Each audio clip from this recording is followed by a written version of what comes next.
दोस्तों, अगर आप शेयर मार्केट में नए हैं और आपको बिल्कुल आइडिया नहीं कि कोई भी शेयर या कंपनी की फंडामेंटल्स क्या होती है और फंडामेंटल एनालिसिस क्या होती है, तो ये वीडियो आपके लिए है। आप चाहे कॉमर्स बैकग्राउंड से बिलोंग करते हैं या नहीं भी करते हैं, तो वीडियो का एंड में आप खुद से कोई भी कंपनी की फंडामेंटल्स को उसी तरह एनालिसिस कर पाएंगे जिस तरह एक एक्सपर्ट स्टॉक एनालिसिस करते हैं। तो चलिए सबसे पहले हम ये देखते हैं कि फंडामेंटल्स क्या है और एनालिसिस क्या है। दोस्तों, आपको समझाने के लिए मैं बिल्कुल सरल भाषा का इस्तेमाल करूंगा। तो फंडामेंटल्स को आप ऐसे समझिए, ये एक फाउंडेशन की तरह होती है। जैसे कोई भी स्ट्रक्चर या बिल्डिंग को खड़ा करने के लिए अगर सबसे ज़्यादा मजबूत चीज़ की बात करें तो वो है उस बिल्डिंग की फाउंडेशन। अगर फाउंडेशन मजबूत है तो पक्की बात है कि बिल्डिंग भी मजबूत बनेगी। अगर नहीं है तो कभी भी बिल्डिंग गिर सकती है। ठीक उसी तरीके से शेयर मार्केट में भी कोई भी कंपनी की फाउंडेशन मजबूत होना चाहिए।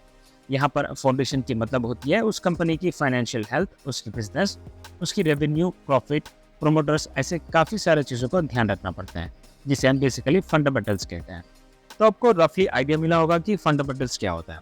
अब बात आती है एनालिसिस की। एनालिसिस का मतलब होता है हम क्लोजली कोई पर्टिकुलर चीज़ को एग्जामिन करना, उसको अच्छे से बारीकी से परखने को हम एनालिसिस कहते हैं। एनालिसिस तो हम रोज अपने जीवन में करते हैं, चाहे आप कपड़े खरीद रहे हो या फिर ज्वेलरी खरीद रहे हो या फिर कोई नई गाड़ी खरीद रहे हो। उसको ठीक से परखने के बाद ही हम उसे खरीदें या ना खरीदने की डिसीजन करते हैं। तो ठीक उसी तरीके से शेयर्स के बारे में हम जो रिसर्च करते हैं कि इस कंपनी की शेयर्स को खरीदें या ना खरीदें, उसी को हम एनालिसिस कहते हैं। अब आपको बिल्कुल पता है कि फंडामेंटल एनालिसिस का बेसिक मतलब क्या होता है। तो चलिए हम उसके बारे में एक एक करके एडवांस लर्निंग के बारे में देखते हैं। और साथ ही में आपकी जानकारी के लिए बता दूं कि वीडियो का एंड में आपको एक एक्सेल शीट प्रोवाइड करूंगा, जिसमें आप सारे स्टॉक के फंडामेंटल एनालिसिस को एक जगह पर कर पाएंगे और उसको एक ऑर्गेनाइज तरीके से आपके रेफरेंस के लिए कभी भी देख पाएंगे, जैसे एक प्रोफेशनल स्टॉक एनालिसिस देखते हैं। दोस्तों, आप, मैं या कोई भी स्टॉक मार्केट में कोई कंपनी की या शेयर की फंडामेंटल एनालिसिस क्यों करते हैं? क्योंकि पहले हम ये देखते हैं कि वो कंपनी ओवरऑल अच्छी है या नहीं है। दूसरी, वो कंपनी के शेयर्स को हम कम पैसे में खरीदें और ज़्यादा में बेचें। ऐसे में हमें ये कैसे पता चलेगा कि वो पर्टिकुलर कंपनी के शेयर कम प्राइस में मिल रहे हैं या ज़्यादा में मिल रहे हैं? फॉर एग्जाम्पल, आपको लगेगा कि चलो मैं विप्रो लिमिटेड कंपनी के शेयर्स को बाय कर लेता हूँ। आज का तारीख में विप्रो की एक शेयर का प्राइस चल रहा है 460 के आसपास। ऐसे में ये कैसे पता करें कि क्या मैं इस कंपनी की शेयर को खरीदने के लिए 460 रुपीज़ देना सही रहेगा, क्या यह शेयर मुझे सस्ते में मिल रहा है या इसकी प्राइस ज़्यादा हो गई है? इसी चीज़ को जानने के लिए जो वैल्यू होती है उसे हम कहते हैं इंट्रिंसिक वैल्यू।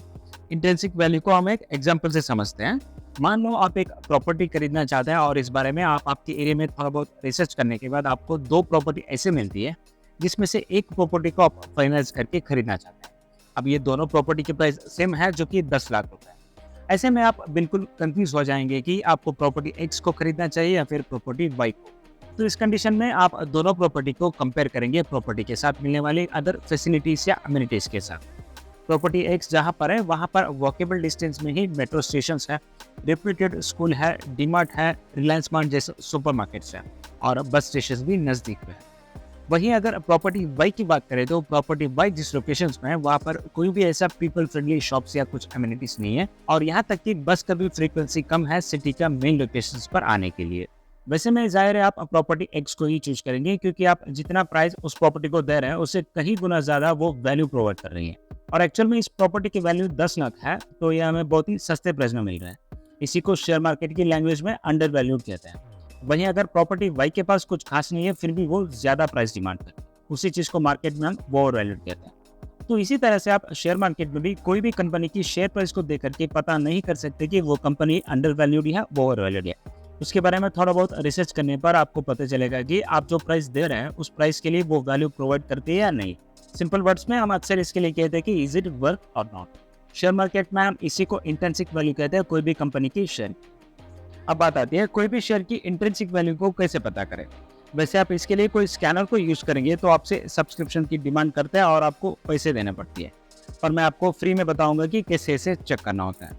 आप सिंपली गूगल पर विप्रो इंट्रिंसिक वैल्यू टाइप करके सर्च करेंगे तो आपको इसकी इंट्रिंसिक वैल्यू मिल जाती है, जो कि अब शेयर प्राइस इस वेबसाइट के हिसाब से 452 के आसपास है, पर लाइव मार्केट में इसकी प्राइस है 456 के आसपास। तो जब इसकी शेयर प्राइस 456 है लेकिन इसकी इंट्रिंसिक वैल्यू 419 के आसपास, इसका मतलब है इसकी शेयर प्राइस अभी ओवर वैल्यूड है। यानी असल में विप्रो की एक शेयर की वैल्यू थी 419 रुपए, पर मार्केट में ये ज्यादा भाव में बिक रहे हैं 456 के आसपास। वैसे आपकी जानकारी के लिए बता दूं कि विप्रो एक लार्ज कैप स्टॉक है और लार्ज कैप स्टॉक की शेयर प्राइस हमेशा ओवर वैल्यूड ही रहती है। तो आप देख सकते हैं कि इस शेयर की प्राइस इतने भी वो वैल्यू नहीं है, क्योंकि विप्रो को मार्केट में अपनी ही कुछ वैल्यूज है और लोग इस कंपनी में काफी साल से इन्वेस्ट करते आ रहे हैं और अच्छा रिटर्न्स भी दिया है इस शेयर ने अपने इन्वेस्टर्स के लिए। अब बस एक इंट्रिंसिक वैल्यू से ही हम इस शेयर की या फिर कोई भी शेयर को बाय या इन्वेस्ट करने की डिसीजन नहीं ले सकते हैं। इसके लिए और भी कुछ पैरामीटर्स को देखनी पड़ती है। तो इंट्रिंसिक वैल्यू को देखने के बाद हमें ये देखना है कि इस कंपनी की पी रेशियो क्या है, पीबी रेशियो क्या है, debt to equity, share holding pattern, company की रेवेन्यू क्या है, प्रॉफिट, नेटवर्थ, इन सारी चीज़ों को अच्छे से एनालिसिस करने के बाद ही हम कोई भी शेयर को बाय या इन्वेस्ट करने की डिसीजन ले सकते हैं। तो सारे पैरामीटर्स को आपको वन बाय वन क्लियरली समझाऊंगा। उसके पहले आपको देखना ये जरूरी है कि मार्केट कैप क्या होता है। मार्केट कैपिटल और मार्केट कैप मेजर्स है companies value based on the number of stocks और shares it has issued and the price at the which investors are willing to buy them. इसका मतलब है कोई भी कंपनी की मार्केट वैल्यू से ये पता चलता है कि उस कंपनी की जितने शेयर्स इशू किए गए हैं उसकी टोटल वैल्यू क्या है। और अगर आज के तारीख पे आप अगर उस कंपनी को खरीदने के लिए डिसाइड किए हो तो आपको उतना पैसा देना पड़ेगा जितनी उस कंपनी की मार्केट कैप है। For example Tata power share की बात करो तो इसकी मार्केट कैपिटल है 1,36,761 रुपया। अगर आज के तारीख में इस पूरे कंपनी को खरीदने के लिए कोई आ रहा है तो वो इतना पैसा देने पड़ेगा जितनी कंपनी की मार्केट कैपिटल है। उसके बाद हम देखेंगे कि पी रेशियो क्या होता है। पी रेशियो यानी प्राइस टू अर्निंग रेशियो। अब पी रेशियो देखने के लिए हमें चाहिए ईपीएस यानी अर्निंग पर शेयर, यानी एक शेयर पर कंपनी को कितनी अर्निंग हुई है। ईपीएस कैलकुलेट करने की बात करें तो ये कैलकुलेट होती है कंपनी की net income divided by company की नंबर ऑफ शेयर्स। एग्जांपल के लिए टाटा पावर कंपनी की नेट इनकम से आउटस्टैंडिंग शेयर्स को डिवाइड करने पर ईपीएस है 11.20 पैसे। तो इस ईपीएस से हम पी रेशियो को देखने के लिए प्राइस डिवाइडेड बाय ईपीएस करेंगे। अब आप देखिए टाटा पावर की शेयर प्राइस है 427.95 और ईपीएस है 11.20। तो 427.95 डिवाइडेड बाय 1120 करेंगे तो 38.20 पैसे आती है। और सेम चीज यहाँ पर भी देख सकता है, पी रेशियो है 38.21 लिखा है। अब ये तो हमने देख लिया कि पी रेशियो कैसे कैलकुलेट करते हैं, लेकिन हमें ये नहीं जाना कि इस पी रेशियो का यूज कैसे करते हैं और कैसे डिसाइड करते हैं कि कोई भी कंपनी के शेयर को खरीदे या ना खरीदे। पी रेशियो से हमें ये पता चलता है कि हमें कितने रुपए लगाने पर हमें 1 रुपए की कमाई होगा। फॉर एग्जाम्पल अंबुजा सीमेंट से हम 1 रुपए कमाने के लिए 38.64 पैसे इन्वेस्टमेंट करना होगा। दोस्तों जब भी आप कोई भी कंपनी में इन्वेस्ट या उस कंपनी की शेयर को बाई करने के लिए जाएंगे तो हम पहले ये देखेंगे क्या मैं ऐसी कंपनी को चूज करूंगा कि मुझे 38 रुपीज लगाकर साल में 1 रुपए कमा के देने वाली कंपनी चाहिए, या फिर उसी 1 रुपए कमाने के लिए 3 रुपए इन्वेस्टमेंट लगने वाली कंपनी चाहिए। जाहिर है 3 रुपए इन्वेस्टमेंट करके हमें अगर 1 रुपए मिल रहा है तो उसी 1 रुपए कमाने के लिए हम 38 रुपीज इन्वेस्टमेंट नहीं करेंगे। वैसे ओनली पी रेशियो दो करके डिसाइड करना कंपनी के बारे में तो वो गलत होगा। वो इसलिए कि कुछ कंपनीज जो ऑलरेडी वेल एस्टेब्लिश्ड है उन कंपनी में लोगों को भरोसा है कि काफी सालों से ये कंपनी अच्छी बिजनेस करते आ रहे हैं और मार्केट में इसकी रिपोर्ट भी अच्छी बनी हुई है। तो ऐसे कंडीशन में उस कंपनी की पी रेशियो थोड़ा बहुत ज्यादा ही रहेगा। नॉर्मली कम पी रेशियो यानी 20 से कम है तो उसको अच्छा माना जाता है। कोई कंपनी की पी रेशियो अगर 1, 2 या 3 है तो उसको बढ़िया माना जाता है।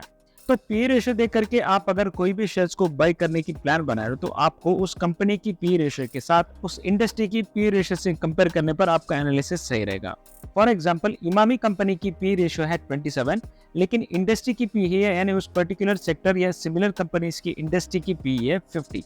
तो इस कंडीशन में अगर इमामी की पी रेशियो 27 है तो ये बहुत ही बढ़िया है कंपेरेटिव टू उसकी इंडस्ट्री की पी के साथ। अब आपको क्लियर है कि पी रेशियो क्या होता है। अगर आपका कोई भी सवाल है या फिर डाउट है आप कमेंट सेक्शन पर लिखिएगा, मैं उसको आंसर करने की पूरी कोशिश करूंगा। उसके बाद हमें देखना है पीबी रेशियो यानी price to book ratio. PB ratio को अच्छे से समझने के लिए हमें जानना है कि बुक वैल्यू क्या होता है। एग्जाम्पल के लिए जी एंटरटेनमेंट कंपनी की बात करो तो मार्केट में इसकी एक शेयर की प्राइस है 141 रुपीज, लेकिन बुक्स में यानी पेपर्स में या फिर अकाउंट बुक्स में इसकी वैल्यू है 112.34। यानी आज के आज ये कंपनी अगर बंद हो जाती है तो हमें एक शेयर के बदले में 112.34 पैसे मिलेंगे। इसी को हम कहते हैं बुक वैल्यू। अब आता है पीवी रेशियो पर। पीवी रेशियो का मतलब है price divided by book value. जैसे यहाँ पर प्राइस है 141.15 पैसे और बुक वैल्यू है 112.34। इसी को डिवाइड करने पर जो वैल्यू मिलती है इसी को हम पीवी रेशियो कहते हैं, जो कि 1.27 है। सिमिलरली एक और कंपनी को हम देखते हैं जो कि डीबी कॉर्प एक कंपनी है जिसकी प्राइस है 282.45 और बुक वैल्यू है 113.18 पैसे। तो इस प्राइस से बुक वैल्यू को डिवाइड करेंगे तो पीवी रेशियो मिलती है। इसका मतलब है अगर आप इस पर 1.27 इन्वेस्ट किया है और ये कंपनी आज के आज बंद हो जाती है तो आपको 2.54 के बदले में 1 रुपीस मिलेगा। अब जाहिर है ऐसे कंपनी में लोग इन्वेस्ट करने से पहले और भी इसको अच्छे से एनालाइज करेंगे। अब आपको ये सवाल आता होगा कि कोई भी कंपनी की शेयर को खरीदने के लिए अच्छा पीबी रेशियो क्या होता है। देखिए, पीबी रेशियो जितना कम होती है उतना ही अच्छा होता है उस कंपनी में इन्वेस्टमेंट करने के लिए। जैसे कोई भी कंपनी की पीबी रेशियो 1 या 2 है तो उसको अच्छा साइन माना जाता है इन्वेस्टर्स के लिए। उसके बाद हम देखेंगे कि debt to equity ratio. Debt का मतलब आप तो जानता ही है, जो कि उधार होते हैं, यानी किसी से पैसा लेना। कंपनी अगर किसी से लोन लेकर के अपनी बिजनेस ऑपरेशंस में वो पैसा लगा रही है, तब वो जो लोग पैसे दिए थे उनको हम डेटर्स कहते हैं और उस पैसे को डेट कहते हैं। और उसके ऊपर जो इंटरेस्ट या ब्याज लगते हैं वो कंपनी को पे करना होता है। और इक्विटी का मतलब है उस कंपनी में ओनरशिप के बदले में पैसे लेकर के उनको उस कंपनी में शेयर्स देना, जो कि नॉर्मली उन्हें हम ओनर्स या इन्वेस्टर्स कहते हैं। जनरली देखा जाए तो कोई भी कंपनी में अगर ज्यादा डेटर्स है, यानी कंपनी ने काफी सारे लोन वगैरह ले रखा है, तो वो अच्छा नहीं होता है उस कंपनी के लिए। ठीक उसी तरीके से कोई भी कंपनी में बहुत सारे ओनर्स है, तब भी वो कंपनी इजीली काम करने में और बिजनेस करने में और डिसीजन लेने में दिक्कत होती है। अगर ये दोनों में यानी डेटर्स और इक्विटी ओनर्स में बैलेंस बना रहे तो वो एक अच्छा साइन होती है कोई भी कंपनी के लिए। उसी को हम डेट टू इक्विटी रेशियो कहते हैं। फॉर एग्जांपल टाटा पावर की बात करें तो इसकी डेट टू इक्विटी रेशियो 1.74।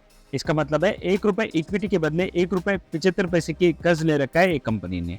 अब जाहिर है जितना ज्यादा डेट, कर्ज या लोन रहेगा कंपनी के ऊपर, उतना ज्यादा नेगेटिव इम्पैक्ट पड़ती है उस कंपनी के ऊपर। क्योंकि अगर कर्ज ज्यादा है तो ज्यादा पैसे इंटरेस्ट या ब्याज देने में चला जाता है।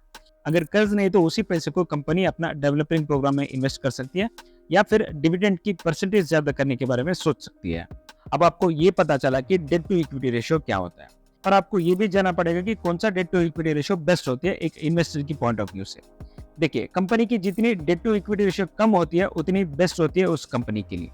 जैसे यहाँ पर टेक महिंद्रा की शेयर है और उसकी डेट टू इक्विटी रेशियो सिर्फ 10 पैसे, यानी कंपनी 1 रुपए इक्विटी शेयर के बदले सिर्फ 10 पैसे की लोन ले रखा है, और एक अच्छा साइन माना जाता है फॉरेन इन्वेस्टर। और आपकी जानकारी के लिए ये भी बता दूं कि कुछ कंपनी में डेट टू इक्विटी रेशियो ज्यादा होती है, तब भी वो कंपनी में मार्केट में अच्छा रेपुटेशन रखती है इन्वेस्टर पॉइंट ऑफ व्यू से। वो इसलिए कि कंपनी की जो क्रेडिबिलिटी है, कंपनी के ऊपर जो लोगों को भरोसा है, तभी तो लोग उसमें पैसा देने के लिए तैयार है, यानी डेटर्स उसमें पैसा देने के लिए कभी भी तैयार होता है। जैसे कि जब हम लोन लेने के लिए बैंकों में जाते हैं तो सबसे पहले बैंक वाले हमें ये देखते हैं कि क्या मैं उसको लोन दे दूं, क्या लोन को ब्याज के साथ टाइम टू टाइम चुका पाएगा या नहीं। अगर आप में लोन रीपे करने की क्षमता नहीं है तो कोई भी आपको लोन नहीं देगा। वहीं अगर आप लोन रीपे करने की दम रखता है time to time with interest, तो कोई भी आपको पैसे देने के लिए तैयार हो जाता है। तो ठीक उसी तरीके से कोई भी कंपनी का डेट टू इक्विटी रेशियो अगर ज्यादा है तो उसका सीधा मतलब ये नहीं कि उस कंपनी कर्ज में डूब रखा है। इसका मतलब ये भी हो सकता है कि कंपनी में लोगों को भरोसा है, अपने पैसे को इस कंपनी में एज ए लोन देकर उस पैसे पर इंटरेस्ट कमाएं। पर आपको यहाँ पर बता दूं कि अगर आप एक बिगिनर है तो आपके लिए वो कंपनी बेस्ट रहेगा जिसकी डेट टू इक्विटी रेशियो कम होती है। उसके बाद आती है डिविडेंड। डिविडेंड को आसान भाषा में समझाओ तो प्रॉफिट शेयरिंग, यानी कंपनी की प्रॉफिट में से कुछ परसेंटेज या हिस्सा अपनी शेयर होल्डर के साथ जो शेयर करती है उसे हम डिविडेंड कहते हैं। अब यहाँ पर जो डिविडेंड यील्ड की सेक्शन है, यही रिप्रेजेंट करती है उस कंपनी ने कितनी डिविडेंड शेयर किया अपनी शेयर होल्डर के साथ। जाहिर है जितनी ज्यादा डिविडेंड पे करती है कोई कंपनी अपनी शेयर होल्डर के साथ, उतना ही अच्छा होता है उस कंपनी को शेयर मार्केट या फिर पूरा इंडस्ट्री में। अब कुछ कंपनीज ऐसा भी है जो कम डिविडेंड पे करती है, तो डिविडेंड कम देने से या ज्यादा देने की पॉइंट ऑफ व्यू से हम कोई भी कंपनी के शेयर को बाई करने के डिसीजन नहीं ले सकते। ये इसलिए कि ज्यादा डिविडेंड देने वाली कंपनी जैसे आईटीसी, टेक महिंद्रा, कोल इंडिया जैसे कंपनीज ऑलरेडी वेल एस्टेब्लिश्ड है और उनका इंफ्रास्ट्रक्चर भी वेल एस्टेब्लिश्ड है, और उनको अपनी बिजनेस को एक्सपेंशन करने का कोई जरूरत नहीं पड़ती है, और अपने प्रॉफिट्स में कुछ परसेंटेज ज्यादा ही अपने शेयर होल्डर में डिस्ट्रीब्यूट करने की कैपेबल होती है ऐसी कंपनीज। वही अगर कम डिविडेंड देने वाली कंपनीज जैसे Tata Power, Adani Power, Sanmit Infra जैसे कंपनीज कम डिविडेंड पे करती है।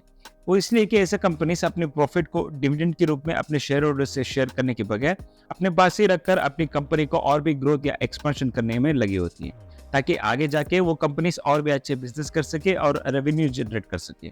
तो कंक्लूजन ये है कि आप डिविडेंड परसेंटेज को देख करके उस कंपनी में इन्वेस्ट करने के डिसीजन नहीं ले सकते। और आपकी जानकारी के लिए ये भी बता दूं कि कंपनीज की डिविडेंड में वेरिएशंस होती है, जैसे कुछ क्वार्टर्स में अच्छी डिविडेंड देती है और कुछ क्वार्टर्स में कम डिविडेंड, तो आप इस बात पर भी ध्यान रखिएगा। डिविडेंड के बाद एक और इम्पोर्टेंट फैक्टर होती है कंपनी को फंडामेंटल एनालिसिस करने के लिए, वो है कि share holding pattern. Share holding pattern देख करके हम कंपनी के बारे में काफी कुछ पता कर सकते हैं। फॉर एग्जाम्पल हैवेल्स इंडिया की शेयर होल्डिंग पैटर्न देखना है तो इस ऑप्शन पर क्लिक कीजिए, और यहाँ पर आप देख सकते हैं कि प्रमोटर के पास 59.43% शेयर होल्डिंग है, फॉरेन इन्वेस्टर के पास 24.83, and other domestic investors 6.32%, retail and others 5.85, mutual fund के साथ 3.57% का शेयर होल्डिंग्स है। यहाँ पर प्रोमोटर्स का मतलब होता है ओनर्स, यानी इस कंपनी के ओनर्स के पास ही लगभग 60% शेयर है इस कंपनी के। इससे हम ये अंदाजा लगा सकते हैं कि ये एक अच्छा कंपनी है। वो इसलिए कि देखो, नॉर्मली अगर हम कोई भी बिजनेस करते हैं और हमें पता है कि इसमें अच्छा बिजनेस भी करेंगे और अच्छा खासा प्रॉफिट भी कमाएंगे, तो ऐसे कंडीशन में हम किसी को भी अपने कंपनी में पार्टनरशिप नहीं देते, और अगर दे भी रहे हैं तो बहुत ही कम परसेंटेज में देते हैं। वो इसलिए कि अगर हम उनको पार्टनरशिप बना रहे हैं तो प्रॉफिट में से भी उनको शेयर देना पड़ेगा और उनको ज्यादा अथॉरिटी भी मिलती है कंपनी पर। तो ऐसे कंडीशन में ओनर्स खुद ज्यादा शेयर होल्डिंग अपने पास ही रखने का मतलब यही होता है कि कंपनी के ऊपर खुद ओनर के लिए भरोसा है। अब जाहिर है किसी कंपनी के प्रोमोटर्स को अपने ही बिजनेस के ऊपर भरोसा है, तो आम लोग भी उनके साथ जुड़ने की कोशिश करेंगे। तो वैसे भी जुड़ने वाले फॉरेन इंस्टीट्यूशन, यानी इस कंपनी में इंडिया के अलावा फॉरेन का इंडिविजुअल्स या कंपनी भी इन्वेस्ट किया है। दोस्तों, आपकी जानकारी के लिए बता दूं कि कोई भी कंपनी में इतनी बड़ी प्रोपोर्शन में अगर फॉरेन इन्वेस्टर्स हैं, तो इसका सीधा मतलब है कि कंपनी की फंडामेंटल्स बहुत ही स्ट्रॉन्ग होती है। क्योंकि फॉरेन इंस्टीट्यूशन हम और आप जैसे आम लोग नहीं है, बहुत ही एक्सपर्ट्स होता है, काफी सारे रिसर्च करता है शेयर्स को खरीदने से पहले। उनके पास एक बहुत बड़ा टीम होता है ओनली फॉर रिसर्च पर्पस, और ये लोग 1000-2000 क्वांटिटी नहीं करते बल्कि लाखों करोड़ों में क्वांटिटी में शेयर्स को बाय करते हैं। उसके बाद आता है DIS, यानी डोमेस्टिक इंस्टीट्यूशनल इन्वेस्टर्स। जैसे FIS है, वैसे ही DIS भी काफी सारे रिसर्च करने के बाद ही कोई भी कंपनी में इन्वेस्ट करते हैं, और क्वांटिटी भी बहुत ज्यादा होती है इनकी बाय और सेल करने की। और आपकी जानकारी के लिए बता दूं कि जनरली FIS और DIS को मार्केट मूवर्स कहते हैं, क्योंकि जब ये लोग शेयर खरीदते हैं या फिर सेल करते हैं तो ये बहुत बड़ा क्वांटिटी में होता है। तब मार्केट में प्राइस सडनली अप या डाउन हो जाती है, मार्केट में एक सडन मूवमेंट क्रिएट होती है, इसीलिए इन्हें मार्केट मूवर्स भी कहते हैं। Domestic investors mutual fund houses हो सकते हैं, इंश्योरेंस कंपनीज हो सकती है, बैंक्स और अदर फाइनेंशियल इंस्टीट्यूशन भी हो सकती है। उसके बाद आता है रिटेल एंड अदर इन्वेस्टर्स। ये वो लोग हैं जो लोग कम क्वांटिटी में शेयर्स को बाय या सेल करते हैं या अपने पास शेयर को होल्ड रखते हैं, जो कि हम और आप जैसे जनरल पब्लिक। अब हैवेल्स इंडिया की केस में 5.85% आम या जनरल पब्लिक इस कंपनी के शेयर को अपने पास होल्ड रखे हैं। उसके बाद आता है mutual funds. Mutual funds domestic institution investors में भी आता है, लेकिन वहां पर और भी कुछ इन्वेस्टर्स उनके साथ जुड़े होते हैं। पर यहाँ पर जो म्यूचुअल फंड की शेयर होल्डिंग पैटर्न को अलग से मेंशन करने का ये मतलब है कि सिर्फ और सिर्फ म्यूचुअल फंड कंपनीज इस कंपनी में 3.5% स्टॉक्स को खरीद कर रखा है। FIS, DIS के जैसे म्यूचुअल फंड मैनेजर्स भी काफी एक्सपर्ट्स होता है शेयर को रिसर्च करने में। अगर कोई कंपनीज में म्यूचुअल फंड्स FIS, DIS की ज्यादा इंटरेस्ट है और उन्होंने एक गुड अमाउंट ऑफ शेयर को होल्ड किया है, तो एक सबसे अच्छा सिग्नल होती है वैसे कंपनीज की शेयर्स को बाय करने के लिए, ताकि आगे जाके वो कंपनी और भी ग्रो होने की क्षमता रखती है और आपकी इन्वेस्टमेंट पर एक अच्छा खासा रिटर्न जनरेट करके भी दे सकती है। उसके बाद एक और पॉइंट पर हमें नजर डालना है कि प्रोमोटर्स प्लेज। अब आपको ये तो पता है कि प्रोमोटर्स कौन होता है, और प्लेज का मतलब होता है गिरवी रखना। किसी भी कंपनी की शेयर होल्डिंग पैटर्न में से प्रोमोटर्स ने कितना परसेंटेज शेयर को अपने पास होल्ड किया, ये तो हमने देख लिया, पर उस होल्डिंग में से प्रोमोटर्स कितनी परसेंटेज ऑफ शेयर को प्लेज किया या गिरवी रखकर लोन लिया, ये भी हमें देखना है।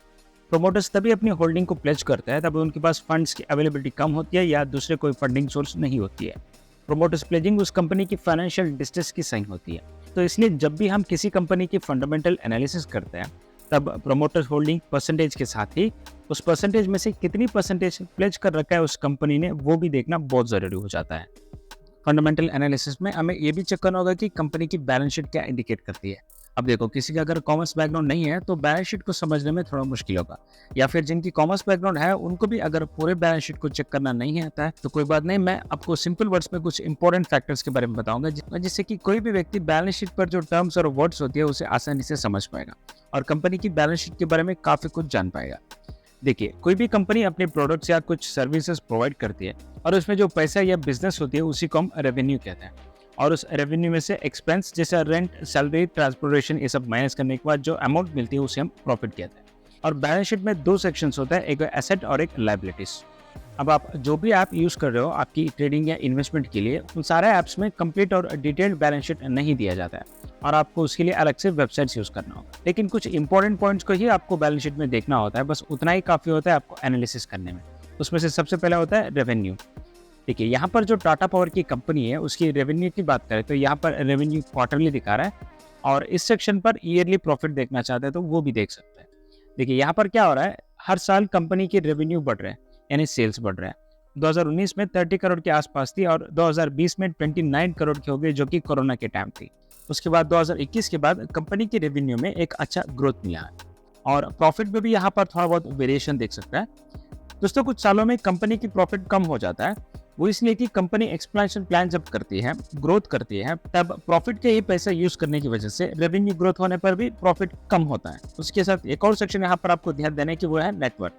नेटवर्थ यानी कंपनी की वैल्यू को रिप्रेजेंट करती है, यानी कंपनी की टोटल एसेट से उसकी लायबिलिटीज को माइनस करने पर जो वैल्यू मिलती है उसे हम नेटवर्थ कहते हैं। फॉर एग्जाम्पल कोई कंपनी की संपत्ति है जैसे building, vehicles, furnitures, bonds, shares etcetera, उसकी जो वैल्यूज है। लायबिलिटी यानी कंपनी जिनसे लोन ले रखा है या कंपनी ने किसी को पैसा देना बाकी है जिसे हम आउटस्टैंडिंग बिल्स कहते हैं। वैसे कोई भी चीज जिसमें कंपनी की लायबिलिटीज बनती है पैसे रिपे करने की, वैसे लायबिलिटीज को माइनस करने पर जो वैल्यू मिलती है उसे हम कंपनी की नेटवर्थ कहते हैं। अगर कोई कंपनी की नेटवर्थ बढ़ रहा है वो एक अच्छा साइन होता है इन्वेस्टर्स के लिए। वही अगर कंपनी की नेटवर्थ घट रही है तो उस कंपनी को शेयर को खरीदने के लिए कोई भी सामने नहीं आएगा और उसकी शेयर प्राइस दिन ब दिन गिरते जाएगा। तो इस तरह से आप बेसिक पॉइंट्स के बारे में देख करके भी एक कंक्लूजन निकाल सकते हैं कि कंपनी की फाइनेंशियल हेल्थ किस तरह है। बैलेंस शीट को आप और भी डिटेल में एनालाइज तो कर सकते हैं, पर आप अगर इतना भी बेसिक चीजों को देखेंगे तो चांसेस है कि आप 90 to 95% आप एक अच्छा शेयर को सेलेक्ट करेंगे और वो आपको अच्छा रिटर्न्स कमा के दे सकते हैं इन फ्यूचर। इसके अलावा और भी कुछ फैक्टर्स को आपको अगर एनालाइज करना है तो आप पेयर कंपैरिजन कर सकते हैं, जिसे हम कॉम्पिटिटर्स कहते हैं। जैसे अगर टाटा स्टील कंपनी की एनालाइज कर रहे हैं तो जेएसडब्ल्यू स्टील को भी आप कंपेयर करके देख सकते हैं। अब आपको कुछ की पॉइंट्स बताऊंगा जिसे ध्यान में रख के आपको इन्वेस्ट करना है कोई भी कंपनी या शेयर में। तो सबसे पहले ये देखने की कंपनी प्रॉफिट में चल रही है या नुकसान में। अब कुछ एक्सपर्ट्स ऐसे भी होते हैं लॉस मेकिंग कंपनीज में भी इन्वेस्टमेंट करते हैं ताकि वो कंपनी की शेयर प्राइस उनको बहुत ही सस्ते प्राइस में मिलता है, लेकिन उनको ये भी पता होता है कि आगे जाके वो कंपनी अच्छा प्रॉफिट कमा के देगा और उनका पैसा भी डबल या ज्यादा रिटर्न्स की उम्मीद रखते हैं। पर कोई अगर शेयर मार्केट में नए हैं तो उनको ऐसे रिस्क नहीं लेना है, आप बस प्रॉफिट मेकिंग कंपनीज में इन्वेस्ट करेंगे तो बेहतर रहेगा आपके लिए। और नेक्स्ट पॉइंट आपको ये ध्यान में रखना है कि हमेशा आप ऐसे कंपनी को सेलेक्ट कीजिए जो फ्यूचरिस्टिक है, ना कि ओनली प्रेजेंट में अच्छा बिजनेस करे और फ्यूचर को कोई गारंटी नहीं है।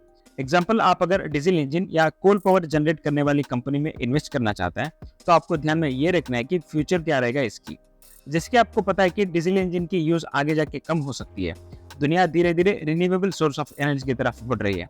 एग्जाम्पल, ग्रीन एनर्जी पर जो कंपनियां फोकस करें अपने बिजनेस को, तो आप ऐसा फ्यूचरिस्ट बिजनेस में इन्वेस्ट करने के बारे में सोच सकते हैं।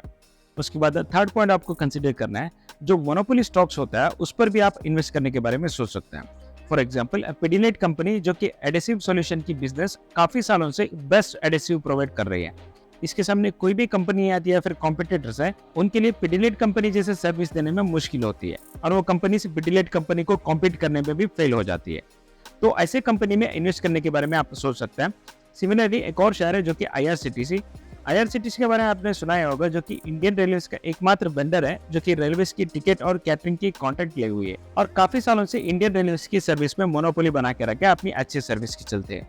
तो ऐसे कंपनीज में आप इन्वेस्ट करने के बारे में सोच सकते हैं जिनमें मोनोपोली है और कॉम्पिटिटर्स इन कंपनीज के सामने कॉम्पीट करने में मुश्किल हो सकता है या फिर नहीं कर पा रहे हैं।